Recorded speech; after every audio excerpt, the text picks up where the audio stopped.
CircleCI is a continuous integration and continuous deployment platform used to automate the software development workflow. Here's how to use CircleCI. Sign up for CircleCI. Visit CircleCI and create an account by signing up with your GitHub, Bitbucket, or email. Connect your Git repository. After signing up, connect your Git repository where your code is stored. CircleCI will automatically detect your repository and provide a CircleCI/config.yml file template to define your CI/CD pipelines. Define your workflow. Navigate to your connected repository in CircleCI.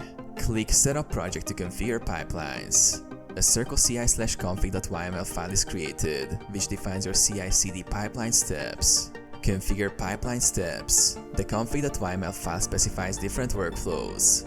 Job, a single task like running tests. Workflow, a sequence of jobs like build, test, deploy.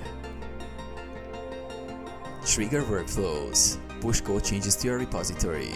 CircleCI will automatically trigger workflows based on commits or pull requests. Monitor builds, view the CircleCI dashboard to monitor the status of builds, test results, and deployments.